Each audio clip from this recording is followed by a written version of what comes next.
So, good afternoon, everybody. So, yesterday we were going to Lord Nagarjuna's text, a letter to a friend, and we went through some of the verses. Of the verses, in I think the fourth verse, there was the sixth remembrance that you should remember every day, right? So these are the six remembrance that you should remember every day. Basically, is one of the practices that you should do. If you do it daily, then at a point of time you can advance to a higher level slowly. Whenever we think of doing something, we think of jumping to the top suddenly, right? We think of jumping to the top suddenly, reaching the highest point without doing much labor, without practicing much. We have that type of mentality. If there is a way to reach, if there is a way to reach the top, of course, it's the best. But if there isn't such a way that you could just jump to the top, then you must start slowly. Whether it's building a house, you cannot say, of course you can buy a finished house, but if you are building from scratch, then of course you need first the foundation, then it will grow slowly, right? Exactly like that, whenever we do practice, if you have practiced enough, then you can go higher and higher. But before you practice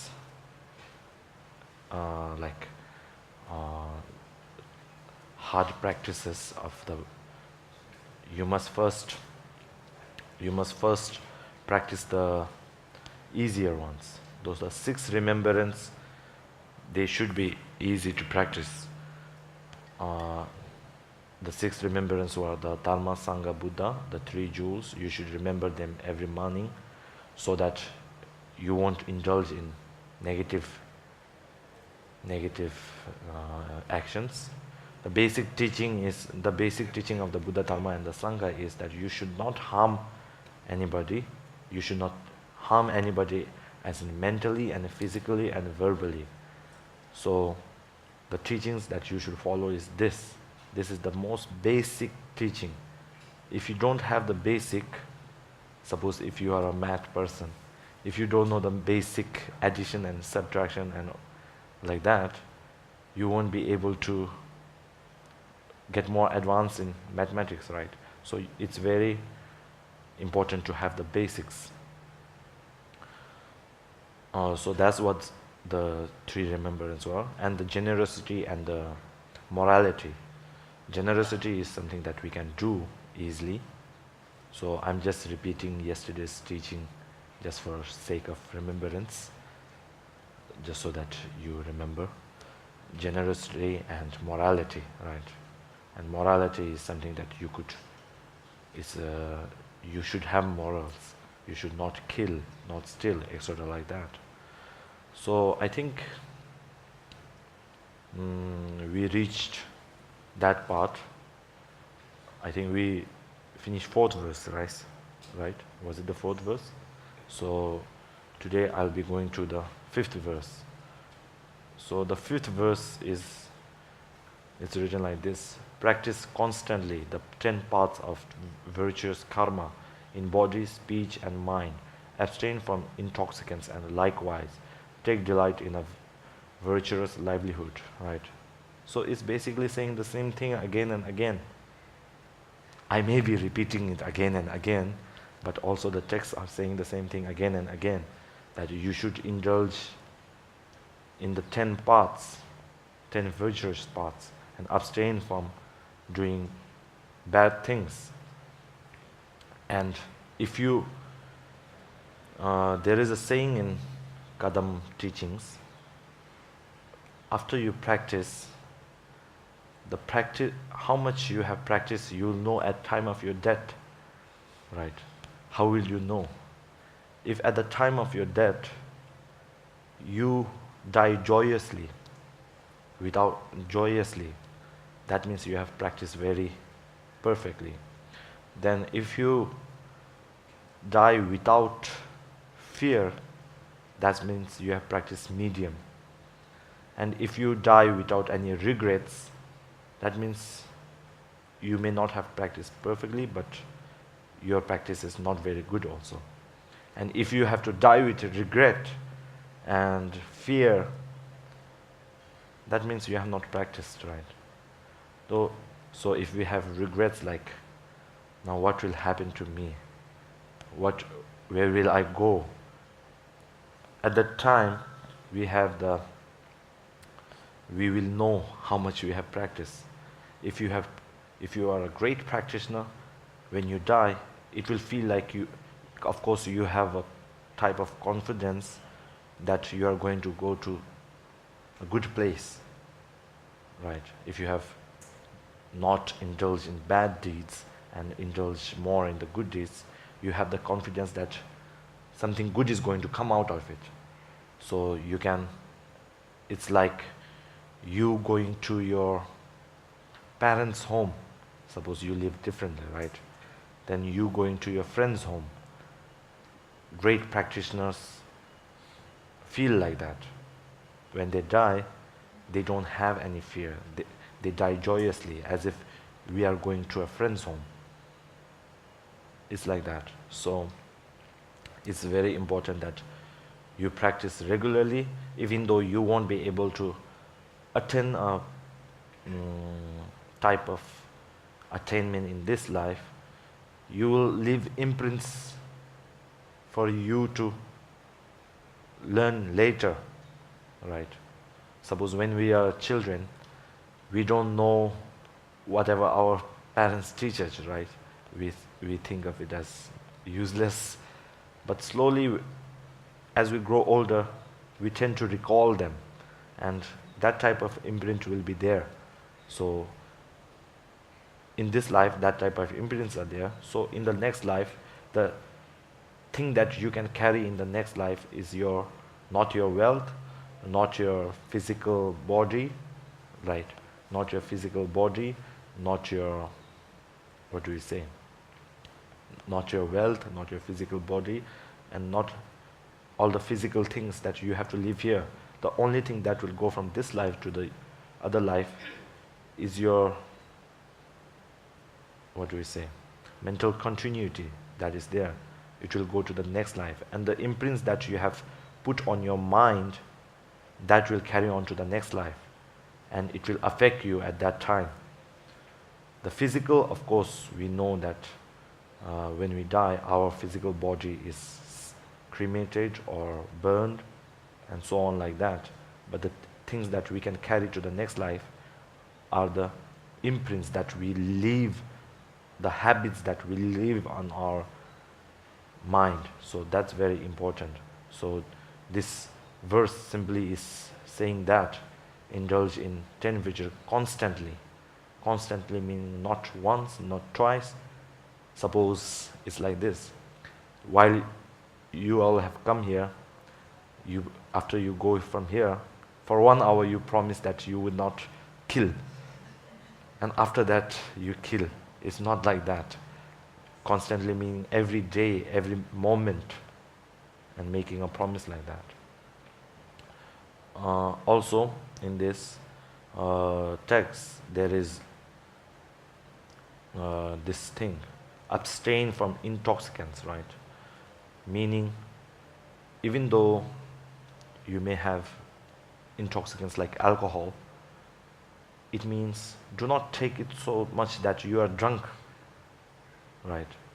Do not take it so much that you are drunk. If you get drunk, then of course you know what happens. At that time, you won't have the capacity to know good from bad, right? If you are really drunk, you don't have the capacity to know what's good, what's bad, and you may do bad things. So you should abstain from intoxicants, even if when you go out with your friends, colleagues, They may force you to drink as much as possible to make you drunk, but you must control yourself, right? You must control yourself and not be drunk. We know if you get addicted to intoxicants, drugs, and etc. like that, we know what happens, right? We know what happens. It gradually destroys your life, and you will be living a life of addiction, right? So that we must abstain from doing all these things. So the text is basically saying, don't indulge in intoxicants and indulge in good karmas. So for a good karma to fully form, a fully complete karmic path to occur, you need 4 types, right? You need the intention or preparation, you need the motivation, you need the mental application, and you need the finalization. Meaning, suppose if you kill, I won't say ants today. I won't say ants today. Instead, I will say cockroaches. So, if you want to kill a cockroach, and you have the intent to kill a cockroach, you prepare for it, right? You prepare for a swatter or something like that. Then you have the motivation to kill it. Then after that, you get angry with that. You have a type of angriness, or you may be killing out of attachment. Not the attachment for the cockroach, but attachment for yourself, right? Attachment for your own feelings. The feelings of feeling uncleanly, right? That's, I think, one of the things that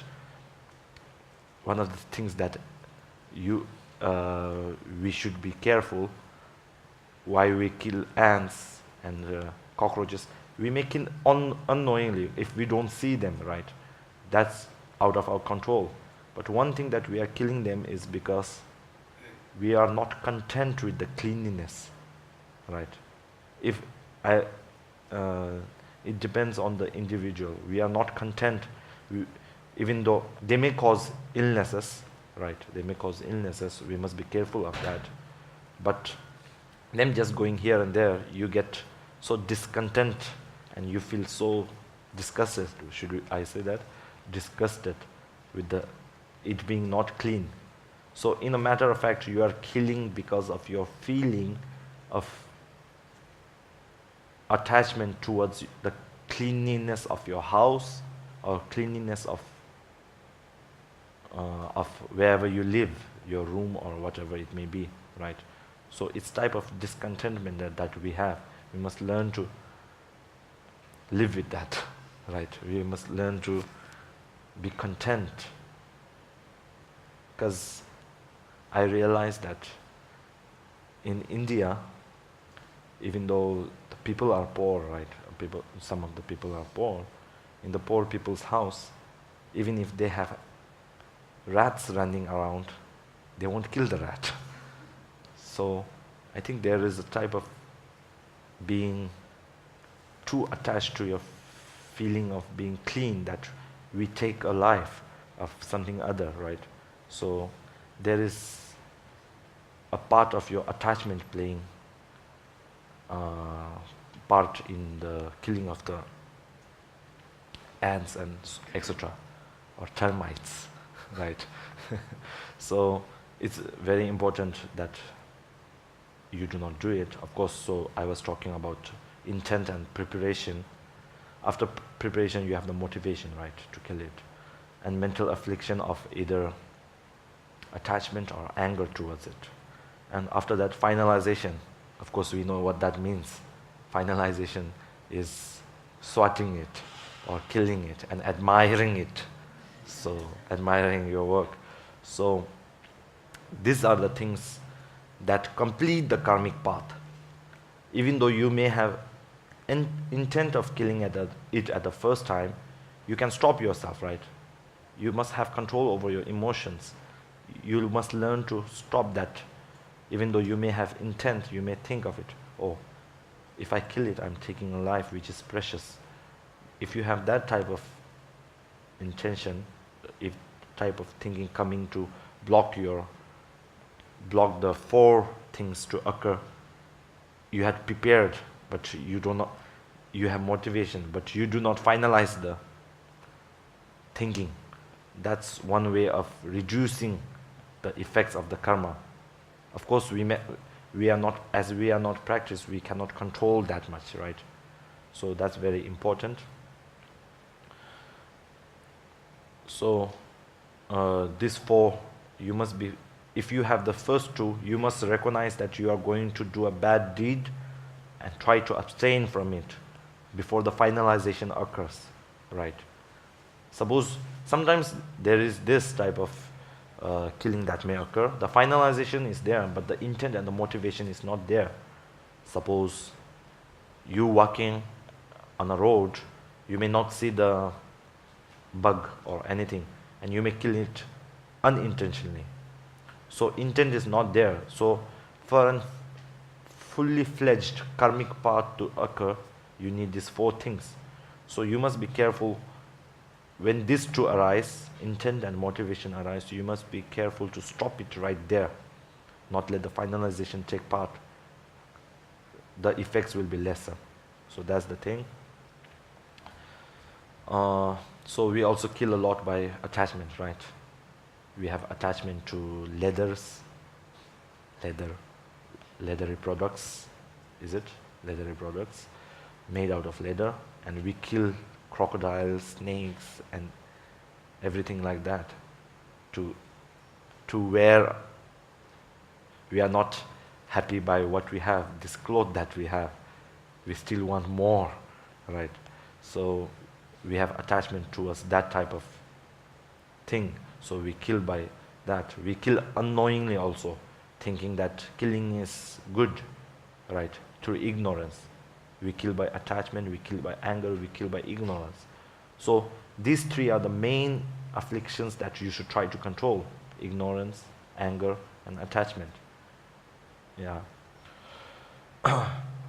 So we act as if this whole world belongs to us, right? Actually, it belongs to all the living beings, not only us. We act as if that, and what's it called? Deforestation. We take away a lot of birds, homes, and destroy them, right? So we are not content with what we have, but we want more. So that's what's happening here. So we must be very careful where we are headed, right? So that's the basic thing that the fifth verse means, right? Indulge in good actions, do not indulge in bad actions, and abstain from intoxicants. So that's done. So the 6th verse: having realized that possessions are transient and lack any essence, be generous in a proper manner toward monks, Brahmins, the poor, and your kin, etc. For thereafter, there's no better friend besides generosity. So this, I was reading the different translation. Recognizing well to be ephemeral and insubstantial, exert yourself properly in liberal acts towards bhikkhus, Brahmins, the poor, and friends. For the future, there's no better friend than liberality. So I talked a lot about generosity yesterday.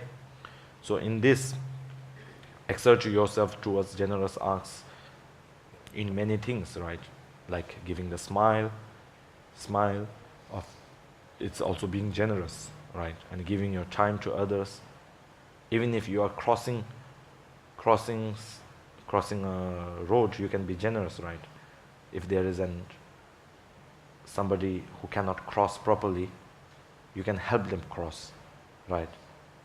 I don't know if you have the problem here, but in India, there's no stopping of the cars. You have to cross. So you can help them, right? You can help somebody who cannot walk properly and help them towards a certain destination. So that's types of things that you can be generous. And material wealth such as food and clothing are called ephemeral because they change, right? They don't have, they have the essence of impermanence. They are impermanent. So it's what do we call, insubstantial, because how much ever we indulge in it, there's no satisfaction, right? Wealth, if we have, suppose, let's say $10, we want $50, and after that we want more and more and more. So we have no satisfaction over what we have. If we had that type of satisfaction, then we'll be happy, right? Okay, so even if we have wealth, then when you pass away, you cannot take it. So you can be generous, give it to the beggars or etc. like that, as I told yesterday. Also, there was type of what do we say? Sorry, there was a type of move that happened, right? Movement, random act of kindness. There was a movement at a certain point of time that happened, where people actually gave something to somebody, right? Some small things to somebody. So when we do that type of kindness, we are putting an imprint on us, but we are also giving joy to others. We are also benefiting others in a way, right? Suppose somebody gave something to you without you knowing, of course you will feel joy. So that's one type of generosity. And you can take the imprint of being generous from this life to the other, but you cannot take the wealth, right? You cannot take the wealth. You cannot take your car to the other life, the second life. So that's what basically this saying. Be generous, because you can only take what imprint you have put on yourself to the next life, nothing else. So that's what basically it's saying, the 6th verse. So the 7th verse. You should practice a morality unbroken, not debased, undefiled, untainted, uncorrupted. Morality was declared the foundation for all virtue, just as the earth is for all things moving and unmoving. So, what does this mean is morality, unbroken, unbiased, undefiled, untainted, usually meaning not being moral because somebody is forcing you to, right? Somebody forcing you to not kill, of your own freedom, being moral of your own freedom, right? Not because somebody is looking, that's why I have to be moralful.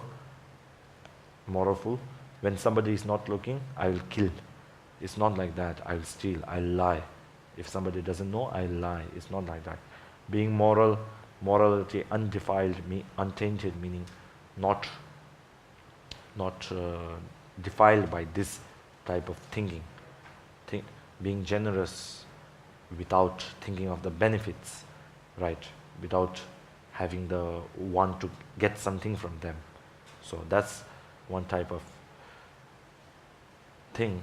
So even in the next life, if you want to have a rich life in the next life, being generous is also, after being generous, if you don't have morals to back that generosity, you may be born in a different realm where you will be able to experience the effects of your generosity, but because you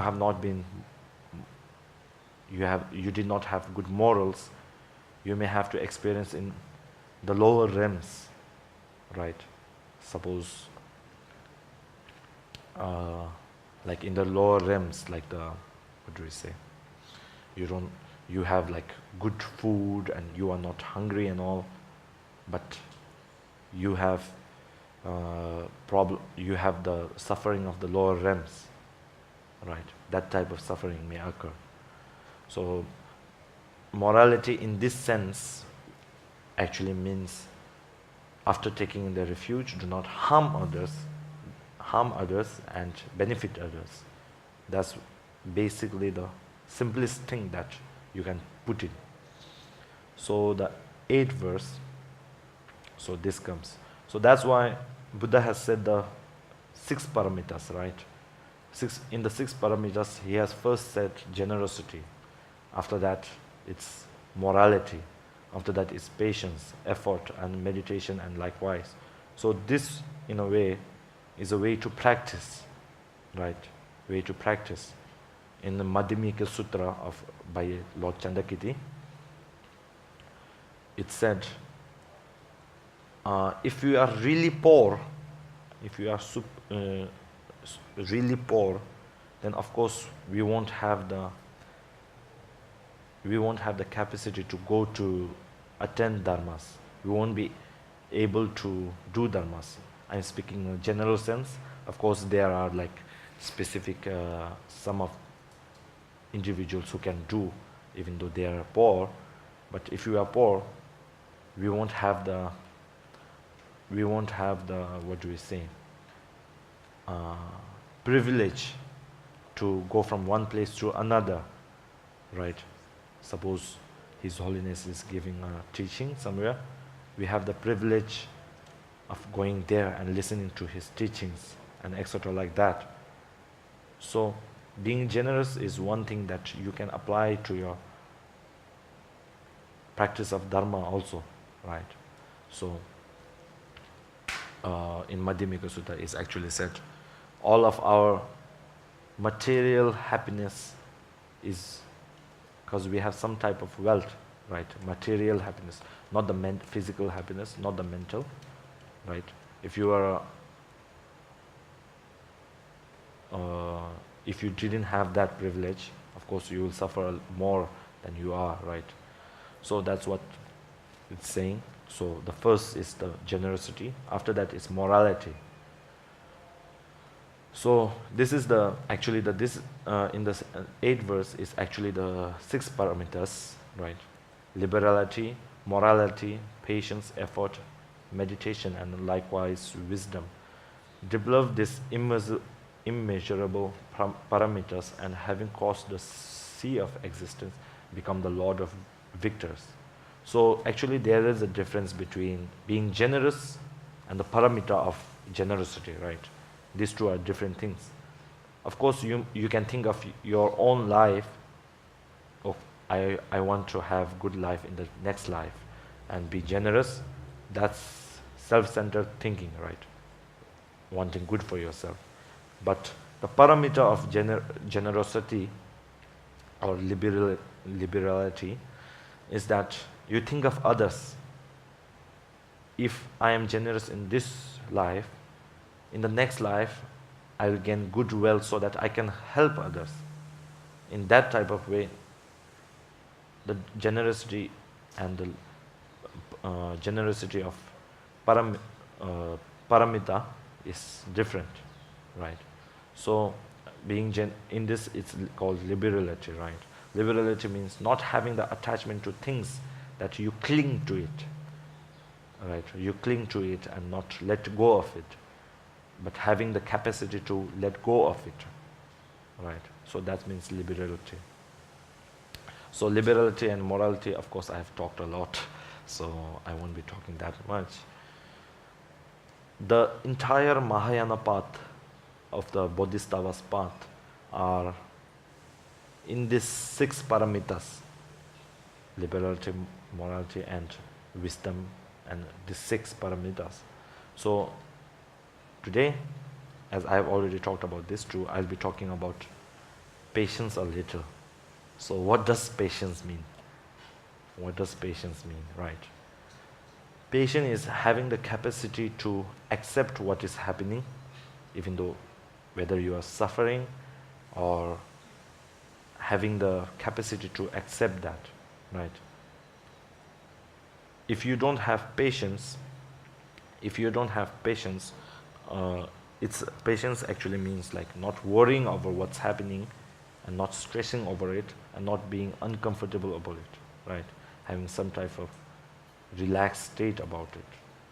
Suppose if you are just suffering from a cut, if you are not patient about it to heal, then you will lose, you may, even though it's a small cut, your, what do you say, your suffering of your mental suffering may be worse if you don't have patience, right?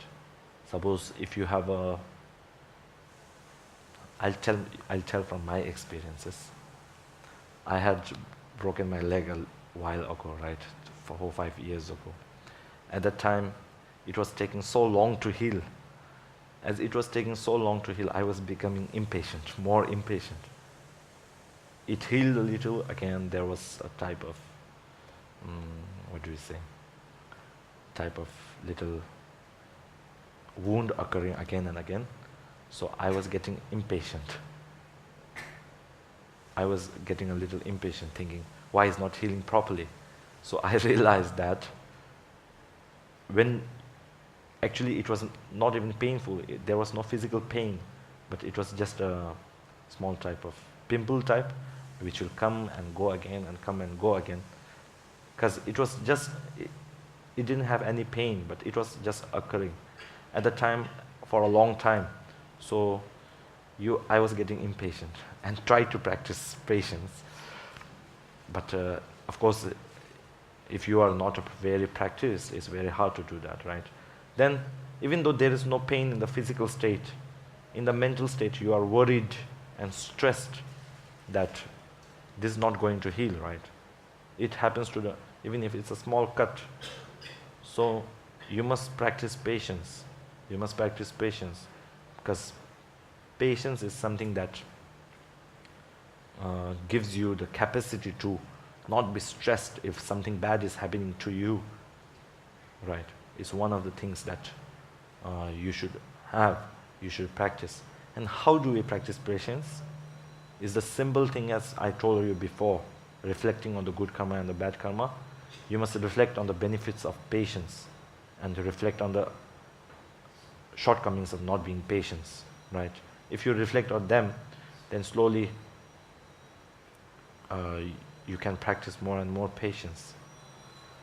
Actually, there's a famous story. I know you may have heard it, but I'll tell about it. There was one practitioner who said he was practicing patience, right? So one guy came and asked, "What are you doing?" He said, "I'm practicing patience." And he actually slapped that guy who was practicing patience, right? When he slapped him, he got angry. The practitioner got angry and was going to hit the one who had hit the practitioner. So at that time, the one who had hit the practitioner told, "Patience, patience." And actually he had said that he has practiced patience, but actually he was not practicing patience. Patience, in a way, as I had told before, the practice of patience must be applied when it's needed, right? It must be applied. So how do we practice that? When we are in a calm state of mind, we must compare the benefits. That's the way for a beginner to go about practicing patience. As we see more, more benefits of being patient, then of course we will want to create that type of mental state, right?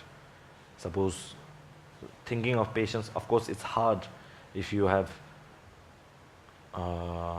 if somebody close to you just passed away, it would be hard of you, right?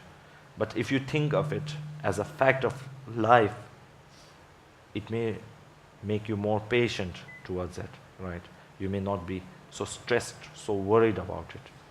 It's a part of life, right? Part of life, fact of life, that thinking of if you lose your suppose all of you have mobiles, right? It's one of the most important thing that we have in our lives right now. It's something that's inseparable for us, and we can be separated even for, let's say, 1 hour, or less, even for 1 hour. So we are inseparable from that. If we lose it, and we get worried, right? We stress over it. We are not patient. We are not practicing patience at that time. So practicing patience makes you more, what do we say, open-hearted.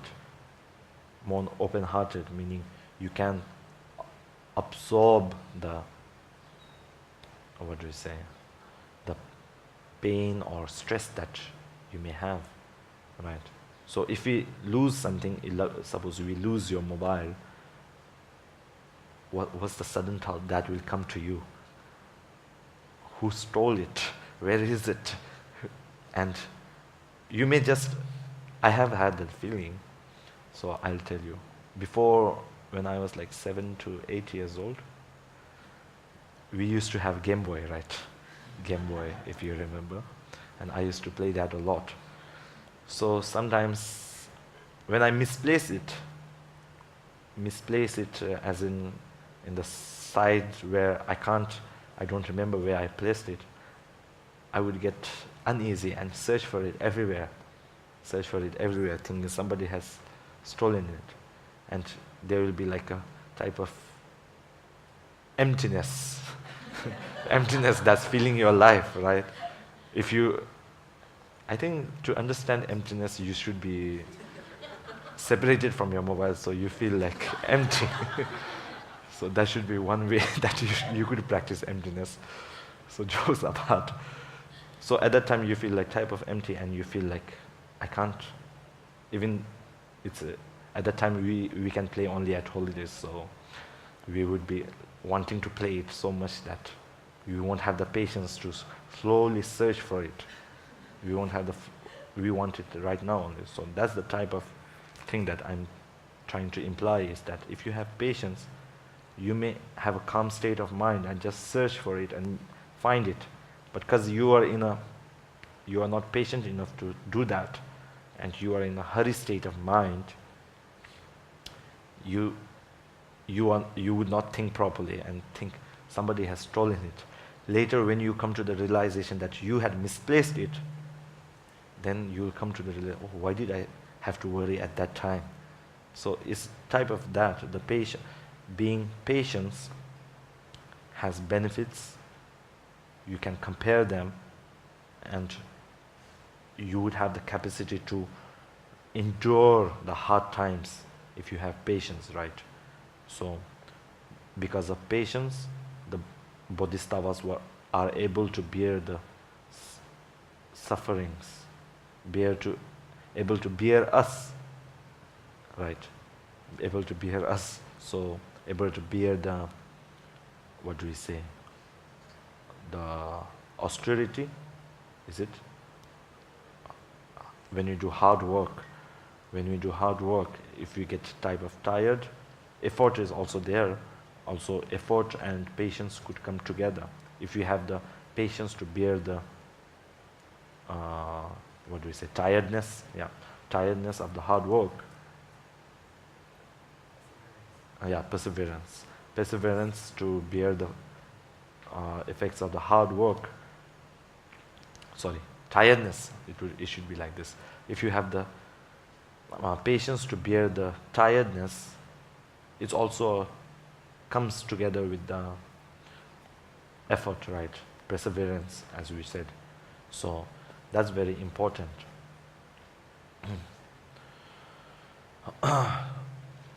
So as we said, we must meditate on the benefits of being patient again and again. So when you gain a strong and firm certainty about the benefits of patience, then of course when somebody hits you, you won't get angry, but try to be patient, or you could run away if somebody hits you, right? We can do that. So one of the things that bugs us the most is anger, right? Anger. So you can analyze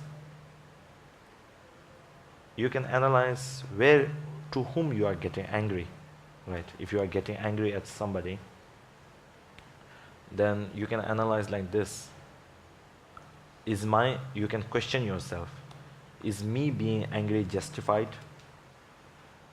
Am I justifying, is my anger justified towards that person, right? We can think like that.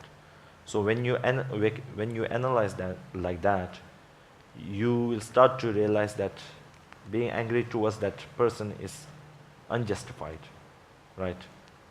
Suppose somebody hits you with a stick. Yeah, suppose somebody hits you with a stick.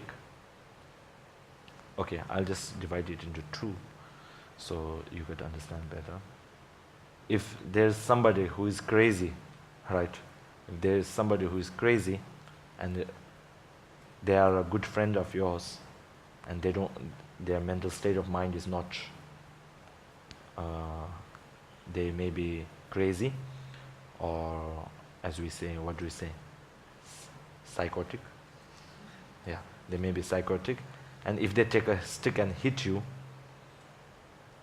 what will you get angry at that person? Will you? You may, right? You may, but you may not. If you are thinking from a, what do we say? Calm state of mind, you may not get angry, right? But if you have dealt with that person a lot of times, you have spent a lot of time caring for that person, then, it's because his mental state of mind is not exactly he's not sane. That's why he's hitting me. If he was sane, then they won't hit me, right?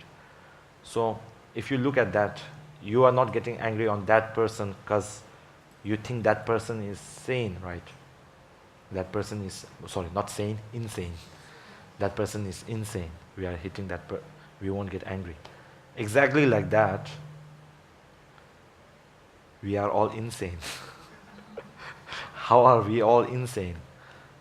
We are insane because we let our emotions control us, right?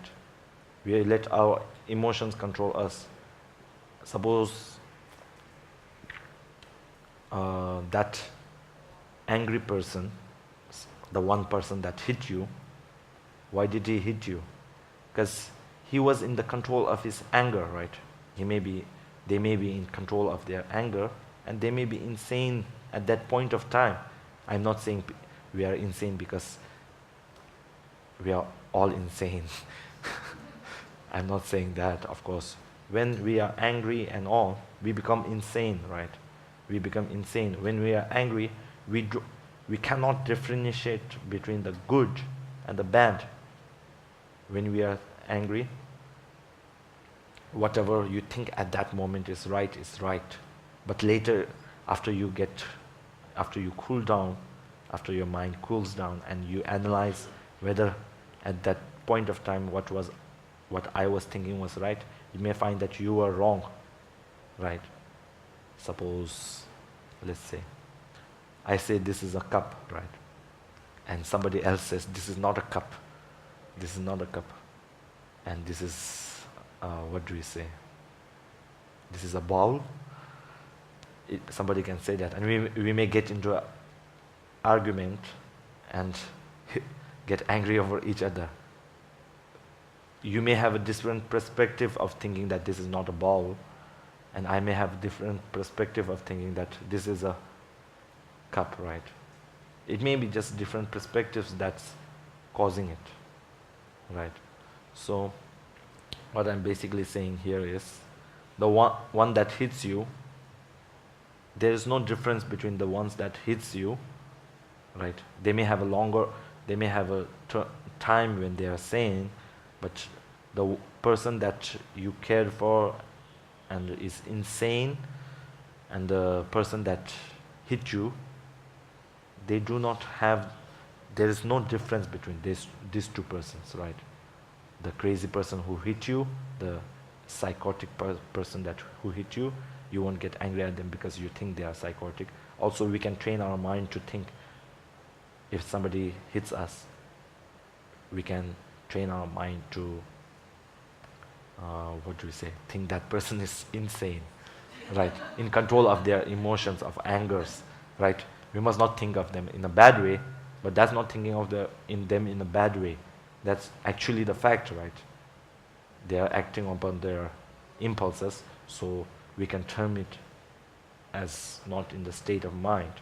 So if you analyze like that also, being angry is not justified, right?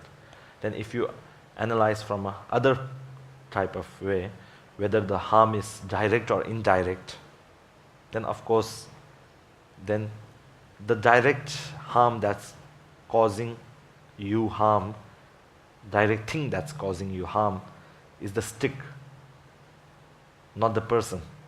Then would you get angry at the stick? No, right? Suppose somebody hits you with a stick, you would not get angry at the stick. Why? Why? If you are angry at that person because he hit you directly, but he's actually not hitting you directly with his fist, right? So I'll make a difference. Suppose there's a person who hits you with a fist and a person who hits you with a stick. If you get angry at both, which one will you be more angry at? With a stick? Fist? Really? So, will you be angry at the stick? No. Why? Because you think the stick is, in a way, you are just thinking that the stick is not the direct harm who is causing you, right?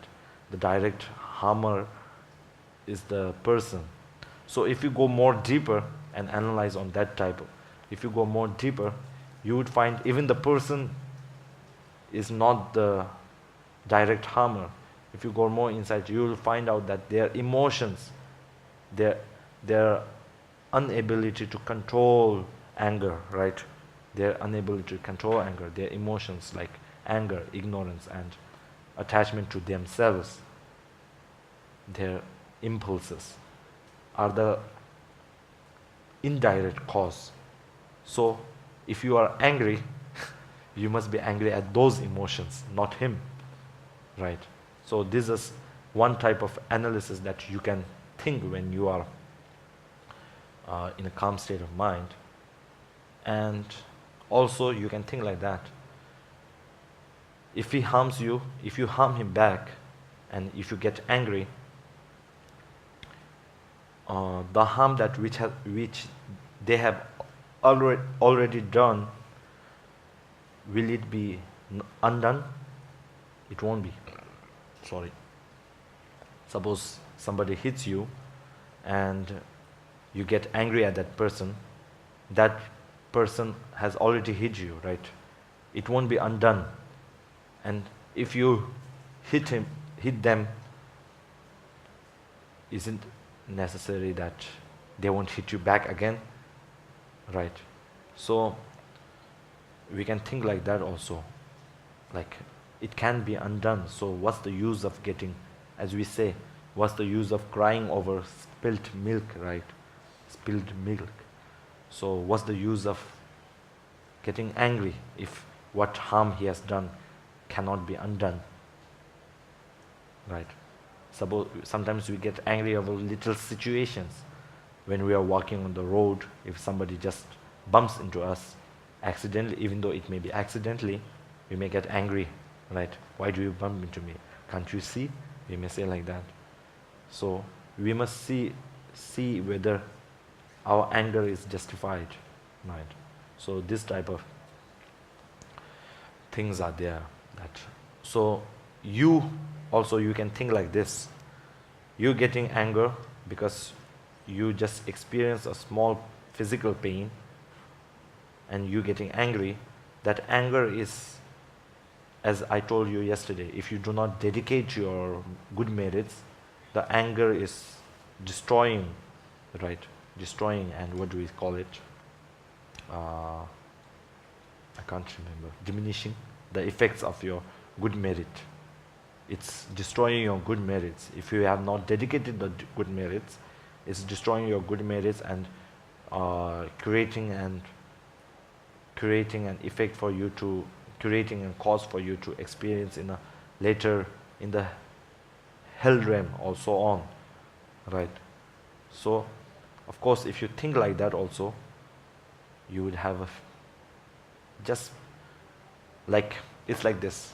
When we go to a doctor and we have type of, let's say, whatever type of sickness, for that type of sickness to get better, we will be able to experience the prick of a needle, right? We can have patience over the prick of a needle, pain of the prick of a needle. And we would, of course, when they prick, it hurts us, but because we are thinking of the our other illness that's going to be cured, we let this prick of a needle just be of nothing type, right?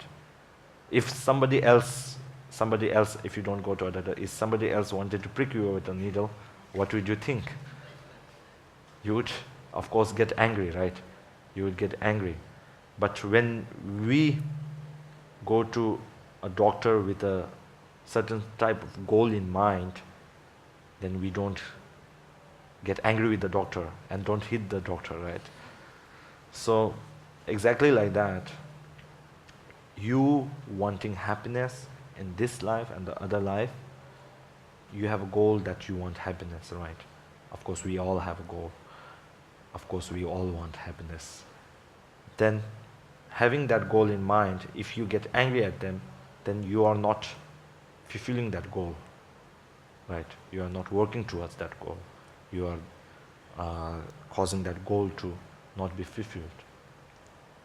So if you hit the doctor won't help you.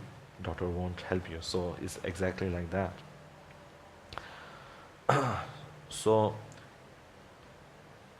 what a beginner must do is, the most afflictive emotion that arises to us almost every day is anger, right? Anger. So we must learn to have control over our anger and have patience. And as a beginner, we must compare the benefits of anger and compare the benefits of patience. In Shantideva's text of Way to Guide of Bodhisattva, there is no austerity like patience, right? And there's no fortitude like patience, and there is no bad deed more than anger. It's said that. So these two are like opposite type. So if you get angry, even if you get angry, it's important that you do not have resentment towards that person, right? Like, not if that person harms you, you think, if somebody hits you while you are going out and you have a fight, then when you come back, you think of that person again and again. I want to harm that person. I want to do a case upon him. You must not have resentment, even if you get angry, right? So these are like important practices which we usually experience, and we must try to apply these types of practices. So you must have patience towards like somebody who's what do we say? Someone who is decreasing your reputation. Do we say decreasing? Defaming you. We can say defaming, right? Someone who is defaming you, and someone who is preventing praise for you, right? Preventing you to get something. So we must have patience. We are getting angry because of our attachment to fame, our attachment to be famous, and attachment to ourselves. So anger and attachment goes together. because we have attachment to ourselves a lot. We get angry. Also, if we are angry, we can say that we are too attached to something, right? If somebody steals somebody steals your mobile, then of course, if you see that person, you will get angry at him, right? So your attachment is causing anger. So these type of things are there. So in this, I have talked a little about patience. After that, it's what? Effort or perseverance. I think it's perseverance in the text. Yeah, perseverance. Perseverance is, in this text, is actually written only effort, right? But effort, we can have effort towards bad things, right? We can make an effort to kill the ant. We can have an effort. So this effort doesn't mean that just an effort. It doesn't mean that. It is the what do we say? Joyous effort, meaning when you do good, you have a type of joy that you don't get tired at that time, right? It goes almost same as interest. When you have interest in doing something and you are doing that, you will have. You won't get tired, right? So it's type of perseverance, but joyous perseverance, right? So it's your enthusiasm towards doing something good, right? You have your enthusiasm for doing something good. At that point of time, you're free of fatigue, and you have a joyous feeling, a feeling of doing good, right? So this type of joyous perseverance, actually, why do we need joyous perseverance, right? It's because we have three types of laziness which actually affects us. The laziness of procrastination and laziness of attachment to ignoble activities, and discouragement or self-contempt, right? Self-contempt. So what's the cause of procrastination? We always think that we have time, right? I think there is a saying of Buddha saying the problem is that we think we have time. We actually don't have time. Every minute, every second that's passing, if we think of it in a Buddhist term, we can thinking about impermanence, right? Thinking about impermanence, and each passing second you may think that this is just a negative way of thinking, but actually it helps you, right? Every second, every moment that you are spending, you are getting older, right? Getting older by 1 minute. You are getting older by 5 minutes. You are getting older by 6 minutes. So actually, we don't have that much time. We may think that we are not going to pass away or die in like 2 months, 3 months, but actually we don't have certainty, right?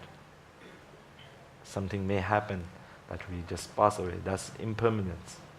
Impermanence acting, right?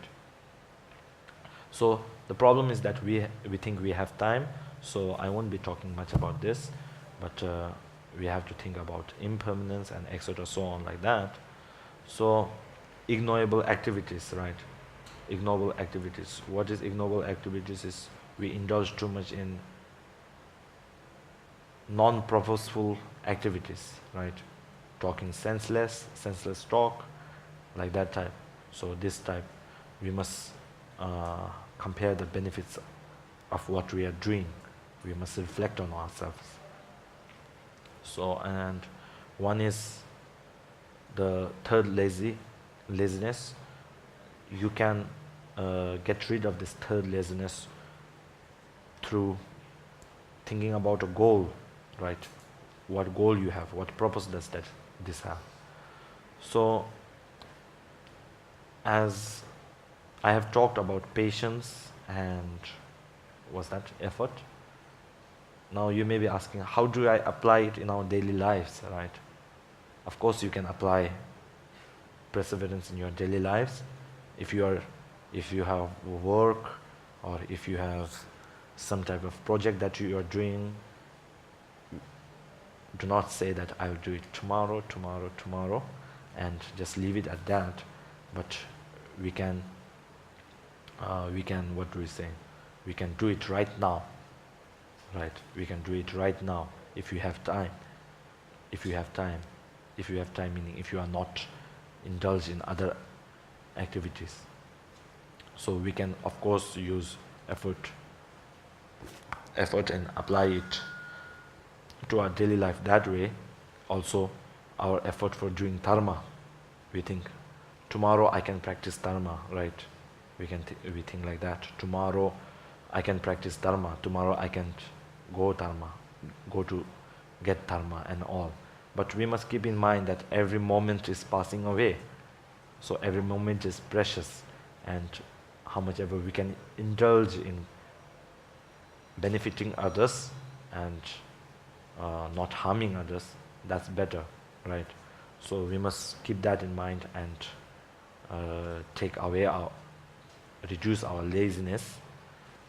And the patience part, how do we apply it in our daily lives? We can apply it in our daily lives by being patient with your boss, or etc., so on like that, right? Suppose you have a family,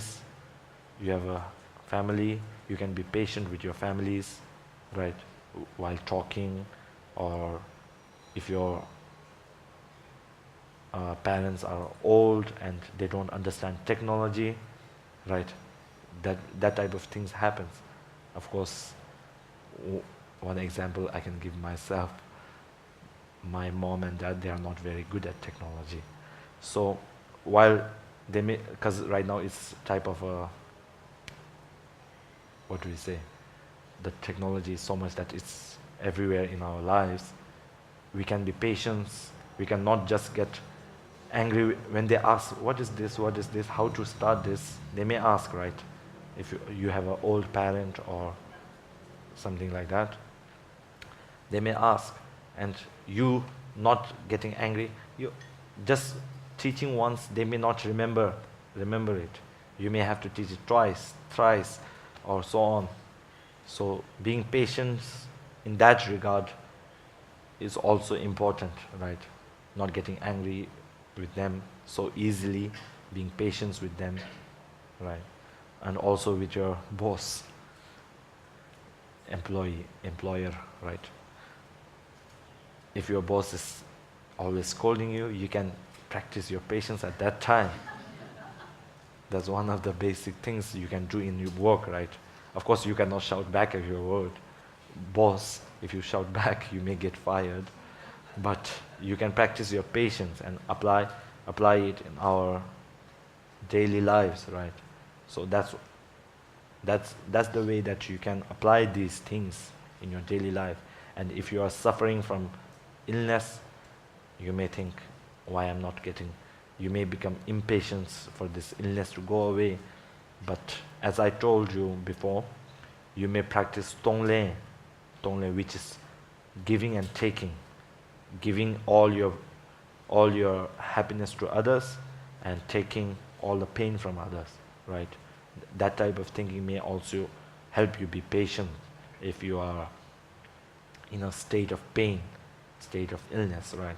So these are the types of practices that you can utilize in your daily life. And meditative stabilization and perfection of wisdom, as these 6 paramitas, these two, of course, goes more towards being mindful and all. But it's important to be mindful and introspect, vigilant introspection, is it? We have this nature of, what do we say? Whatever I do is exact and correct. So we must criticize ourselves, right? We must be our own critic. See if what we are doing is correct or not, or what we are doing is, if you follow Buddhism, and even if you don't follow Buddhism, if you are a human being, if what I am doing is causing harm to others or not, you must have that vigilant introspection and being mindful of that, right? So these are the types that you can apply in your daily life. So perfection of wisdom, so I won't go that much into that. So I think, yeah, I'll just go one verse. Any family revering father and mother will be attended by Brahma and religious teachers. Its members will be renowned for venerating them and later into the higher states. It's what I was telling you that time. Your parents, of course, they have worked very hard towards your upbringing, right? And of course, small children may not understand that, but as you usually become older, you understand that, right? So treat your parents well and be patient with them if they don't know about technology, right? So that way we can be if you treat your parents well, and if you look at it, if you mistreat your parents and if you treat your parents well, there is a difference, right? In the short-term benefits, in this life benefits, you may see if somebody is mistreating their parents, people will badmouth you, right? That child is without any morals. That child is mistreating their own parents. They will badmouth you. Whereas if you have treated them nicely and help them be better, bringing them to walk, taking them out for a walk and so on. So you may help them like that also. So it's very important for you to be,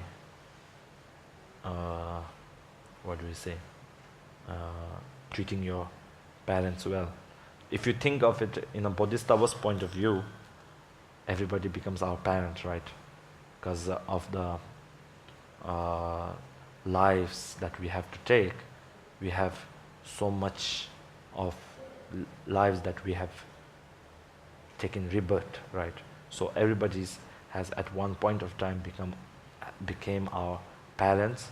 So we must, in Bodhisattva's way of thinking, we can think like that and not harm them, right? If you can think like that, that's the best. So I think I'll just stop here. For the questions, and if there are any questions. So the summary is basically you having patience in your daily life, right? Having patience or practicing patience, and what's the second one? Effort. Doing effort in a good way, even in your daily life, right?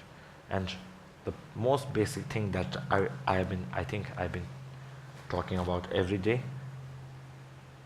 think about not causing harm to others and being beneficial to others. Even if you can just give a smile, that's good enough, right? But do not be satisfied with that. Try to cultivate it more and more. So that's the basic thing that I think I have been saying every day. I think I have been saying that every day. That's the basic teaching that you must keep in mind. So also if you don't kill and it's just not killing, as I told you in the previous session, when you get up in the morning, you have the promise of not going to kill because you are practicing taking refuge in the 3 jewels. That way, your whole day, if you don't kill anything, that becomes your whole day, every moment becomes a good merit that you have earned. So that's very important that you do that. So I'll stop here now.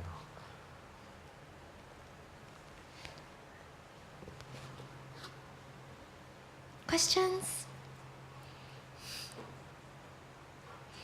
Bi Hong, what every day you sweep the floor?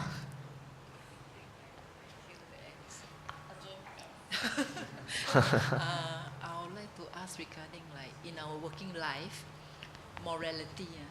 Sometimes it's in the gray area. How we. Yeah.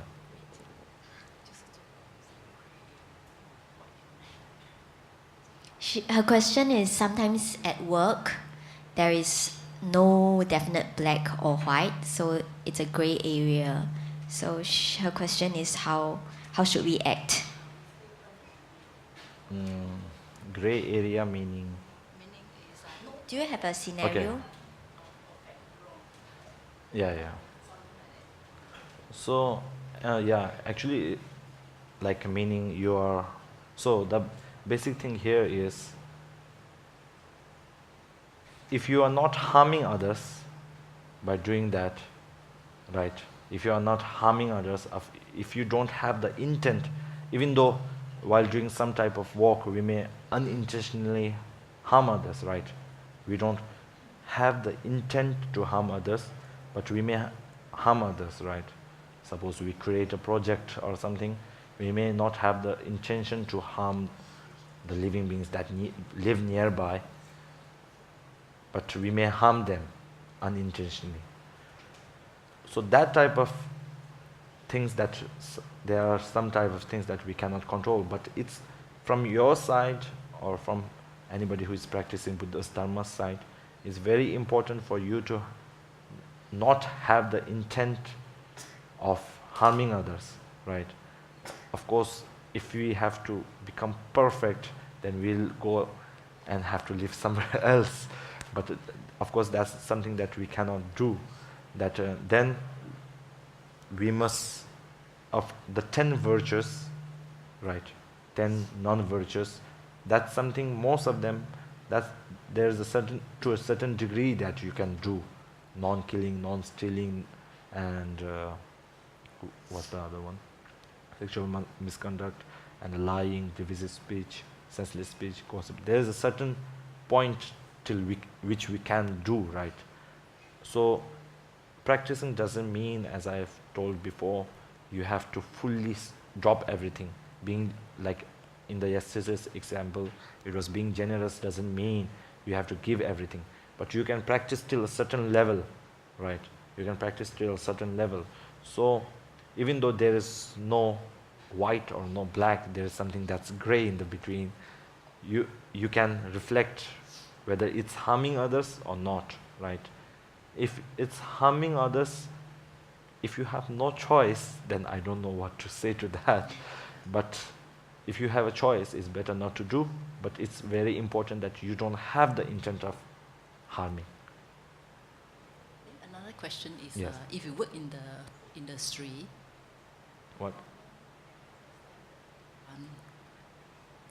Every month they need to be very hygiene. So every month they will have a fumigation for the insects, termination of insects. So what happened is, it is like the instruction of the company, and this person need to set a certain date to do this fumigation.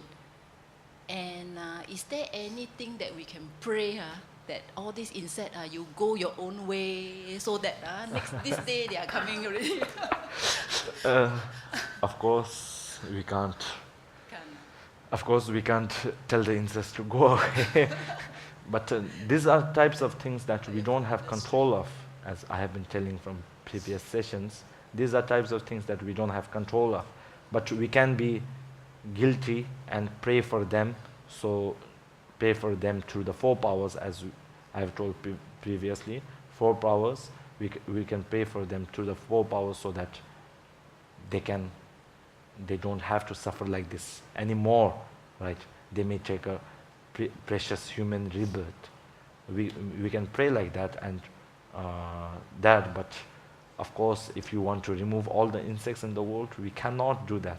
We don't have the power to do that. Also, we don't understand how the nature works, right? In a way, that's our own misgivings, or our own capacity that's not as big as that the Buddha's, of course, which he can control he can control whether he's killing or not. We don't have the control like that. And we as human beings, we almost act like we own the world, right? So that's in itself is a problem. We cannot change the mindset. We can hope to change the mindset of all the human beings, but we cannot change. I cannot say, right now I'm going to do this and it will change the mindset of every being, right?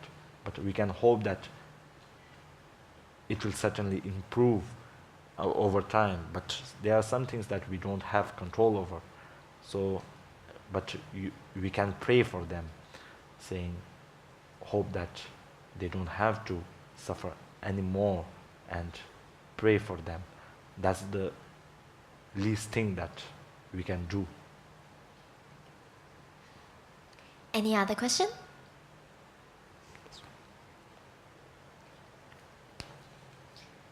Mr. Chiu. I don't know Rinpoche talking about no experimenting. Thank you. Huh? You Oh. mean,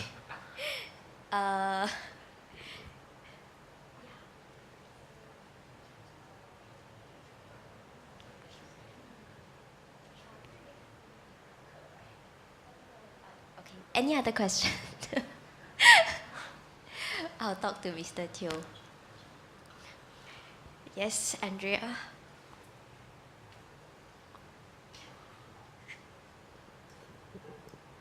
Rinpoche, by letting go of the pests in the house and then go and attack other people's houses, would it be considered as being selfish? Letting what? If I let go of the pests like cockroaches and other things, and they may attack my neighbors, would I be considered selfish? If you let the pest go in the other people's house, right? Because I don't kill. Okay.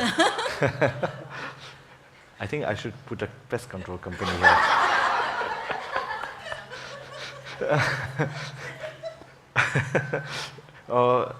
Yeah, it's in a way being selfish, right? It's in a way being selfish.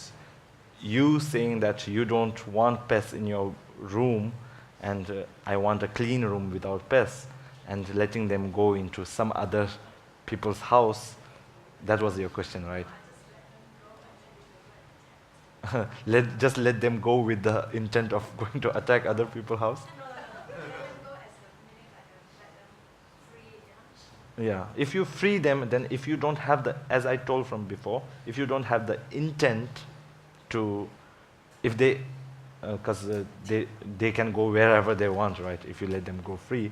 But if you have the specific, if you don't even have the intent right now, if you may have thought of it before, and just let it go near some specific person's house, right, then it enters their house, then that will become bad karma.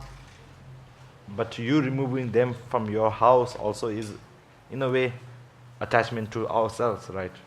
Attachment to the cleanliness that we have. So of course it will be, in a sense, attachment. So in a way it will be selfish. Yes. Yep, okay, Lindy.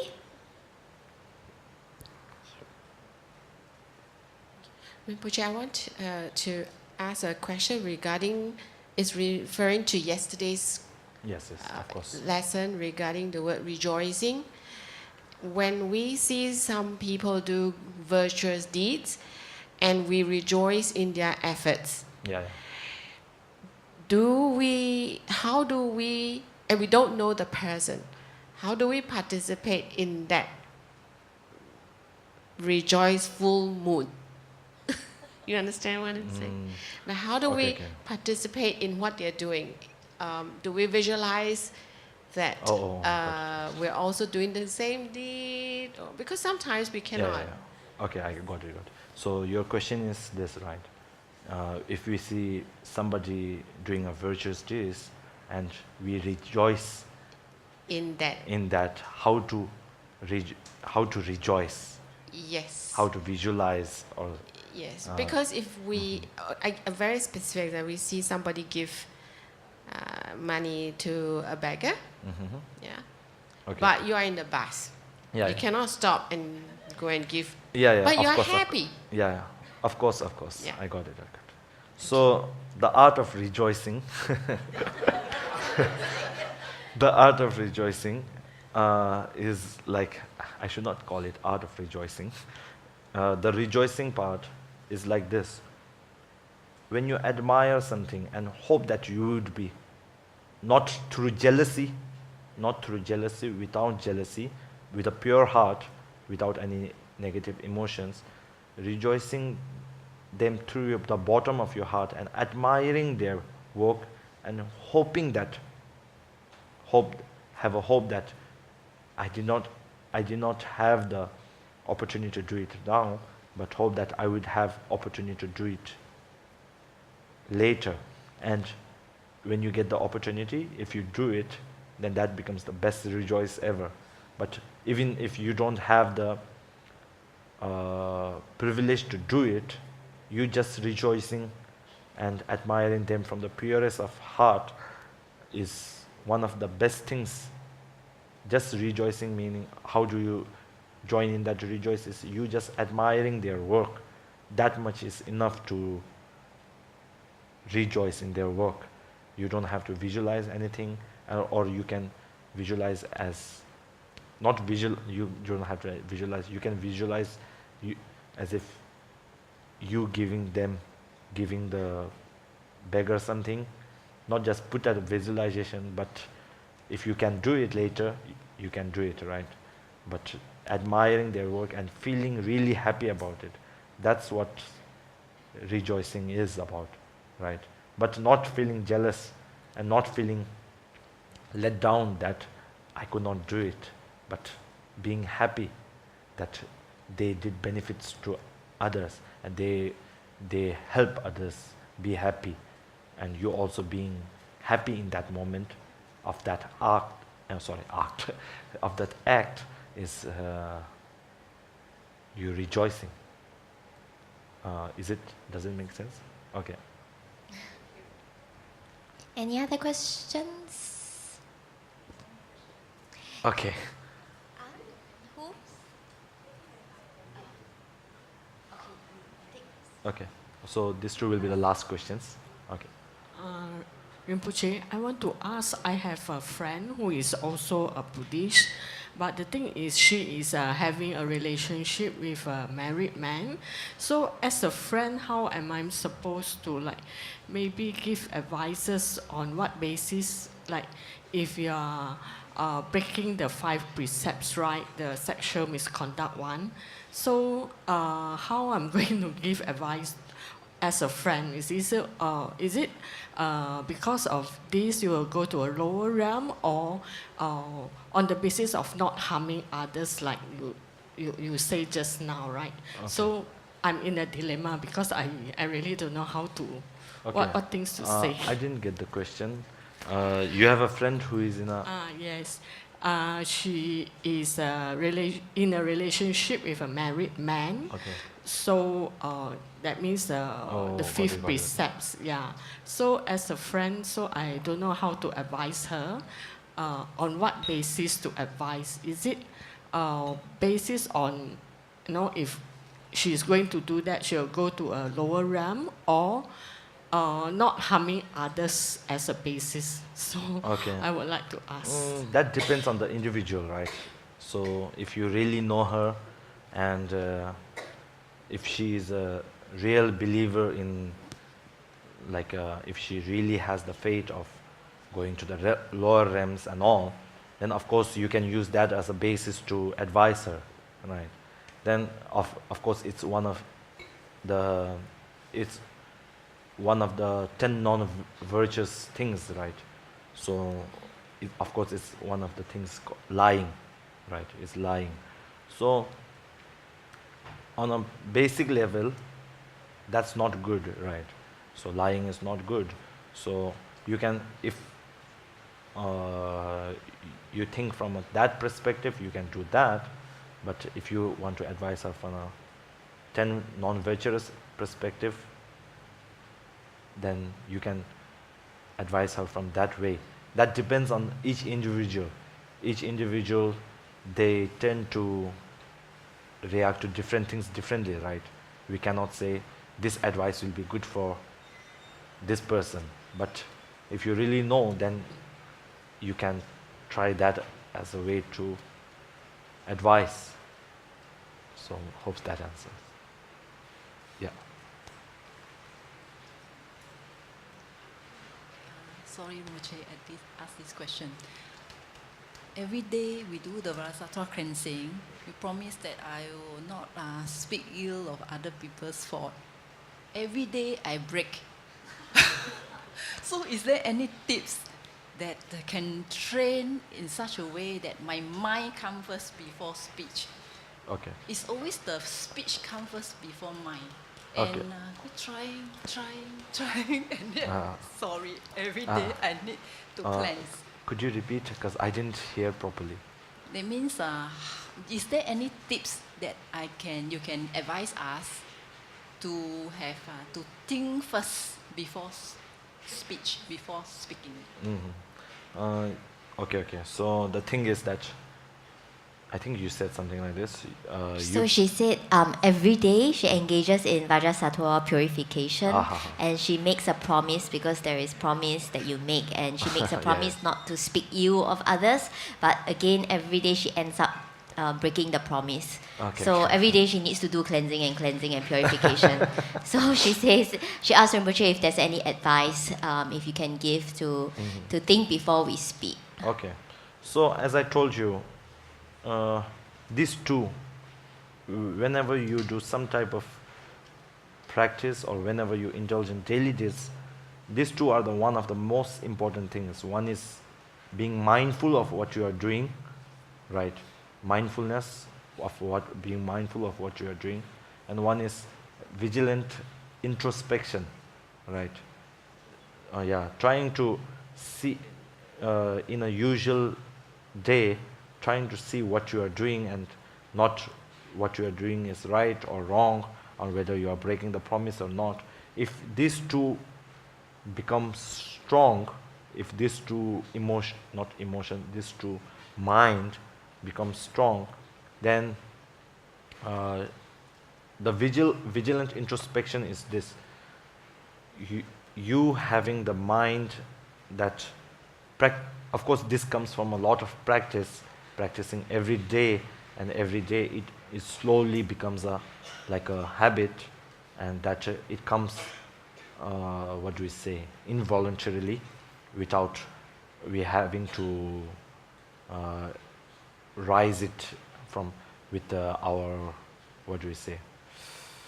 our effort. Effortlessly, it would arise effortlessly if we have practice every day. The vigilant introspection, what it does is, what type of thinking what type of mind it is we are checking every day, right? Every moment. At the first it may be hard, but if you try to do it again and again, you may try to write down vigilant introspection and what's that other one? I forgot. Mindfulness every day on your hand, and try to remember. That's a way of practice, right?